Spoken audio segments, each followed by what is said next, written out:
Welcome to Tattletale. Here's today's story. She blocked me because I didn't fit her aesthetic. Now I'm the face of the brand she worships. We met in art school. I was studying design. She was in digital marketing with a minor in curating energy, whatever that meant. Her name was Mira. And from day one, she had a brand. Cream-colored outfits, matcha lattes, golden hour selfies filtered just enough to look effortless. She didn't just walk into rooms, she entered like she already saw herself in a campaign shoot. I wasn't like her. My style was drifted chaos. Cropped jackets, clashing patterns, Doc Martens with paint stains. My nails were always chipped. My phone screen always cracked. But she liked that at first. Said I was visually unpredictable. Said I brought texture to her feed. We became inseparable. She taught me how to frame shots. I taught her how to layer fonts without looking like Canva threw up. We collaborated on class projects, weekend reels, and one failed scene launch that we never spoke about again. But somewhere along the line, things shifted. Her followers climbed past 10,000. Then 20. Then a brand sent her free candles, and suddenly she started planning her outfits in hex codes. And me? I didn't match anymore. At least, not to her. It started subtly. Cropping me out of stories. Not tagging me in group shots. Telling me last minute she was going light neutrals and maybe I should skip the dinner. Then one day she just blocked me. No fight. No warning. I only found out when I saw a mutual friend post a pic with her and I couldn't open it. I texted her. Did I do something? No reply. 2 days later, a mutual messaged me. She said your vibe was too harsh for her aesthetic, said you were bringing down the brand. That was the moment.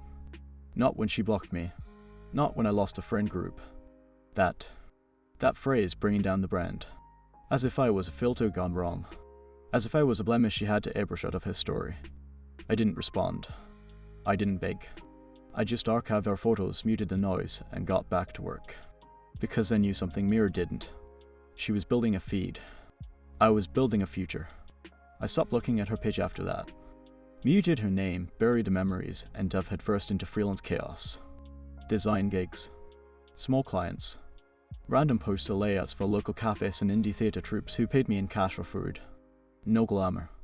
No filters. Just raw and perfect work. But that's where I got better. While Mira perfected her color palette, I was learning motion graphics. UX systems. Typography that actually asterisk mattered. Asterisk I learned how to communicate in shape and contrast, not just vibes. And slowly things shifted. A boutique skincare brand found me through a poster I'd made for a wellness expo. They needed help modernizing their identity, new logo, full packaging redesign, social rollout. I did it in 2 weeks. They loved it. The campaign tripled their engagement in a month. Then another brand reached out. Then two. Not influencers. Companies. People who didn't care how pretty my feed looked, they just wanted results. By the end of the year, I'd built a small portfolio. Not curated. Asterisk credible. Asterisk, and then I got the email. From a creative agency based in Singapore. They were handling a rebrand for a legacy fashion label, trying to pivot to Gen Z. They'd seen my motion design reel. Wanted to bring me in as lead designer for the launch. At first, I thought it was spam. Then I saw the signature. A name I recognized. Not Mira's. But someone from a panel we once snuck into together back when we were broke and hungry and still pretending we were equals. I accepted. The brand was called Lies. Luxury, minimalism, Scandinavian core meets Southeast Asian artistry.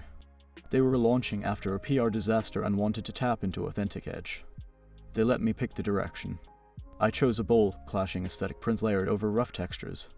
Unpolished real. Urban grit meets art school honesty.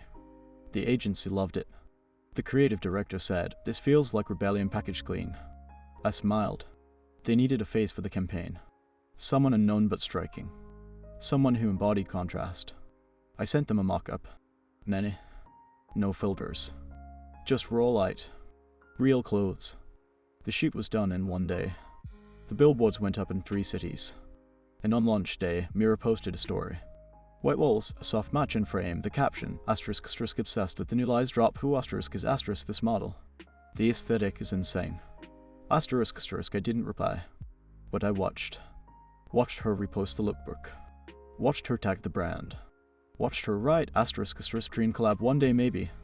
Asterisk asterisk I zoomed in on the image she shared. It was me. Side profile. Wearing a jacket she once said looked like I'd lost a bet. I didn't feel smug. I felt down, because I realized she'd spent years perfecting the frame. But I'd become the asterisk subject. Asterisk, and she couldn't crop me out anymore. The messages started rolling in a week after the launch. First, from old classmates once who'd ignored me when Mira was the center of the room. Now they were sending heart emojis, telling me how proud they were, how they always knew I had asterisk something. Asterisk then came the influencers. Micro. Med. A few blue checks. All wanting to collab or shoot sometime, or maybe grab coffee and pick your brain.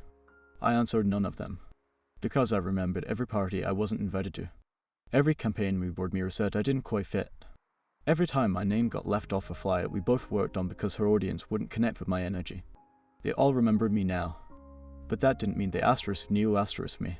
Meanwhile, the Lies campaign took off. Not viral. Not overnight. Asterisk quietly. Asterisk like something simmering under the surface whispers on forums stitched into mood boards, shared in group chats between stylists and editors who cared more about depth than likes. They called it the real pivot. Said it felt like fashion finally remembered what it was asterisk for. Asterisk, the agency, offered me a long-term creative director contract. I took it. Moved cities. Got my own place. Started mentoring a few young designers on the side, ones who reminded me of myself before I understood that rejection wasn't failure, just asterisk redirection. Asterisk, then one afternoon, I got tagged. Someone had posted a screenshot of a Twitter thread. Asterisk, anyone remember that influencer who blocked her friend for not matching her aesthetic? Now her dream brand is using her ex-friend as a cover model, poetic justice. Asterisk, the replies were brutal. Some defending Mira. Most didn't. They dug up old photos. Compared our feeds. Drew their own conclusions. I didn't engage. Didn't comment. Didn't need to. Because the one person who hadn't said a word was Mira. No DM. No apology. Not even a quiet like. Just silence. Like she was waiting for it to blow over. But I knew it wouldn't. Because for the first time in her life, she wasn't the one setting the tone. She was reacting to Asterisk mine. Asterisk, and while she tried to find the next color scheme, the next pose, the next way to stay relevant, my face stayed on the campaign. On the window of her favorite boutique. On the opening slide of the brand deck she reposted without knowing she was holding Asterisk me. Asterisk not as a trend. Not as an aesthetic. But as the new standard. She once told me my vibe was too sharp. Now that sharpness was cutting through the whole industry. And I wasn't going anywhere.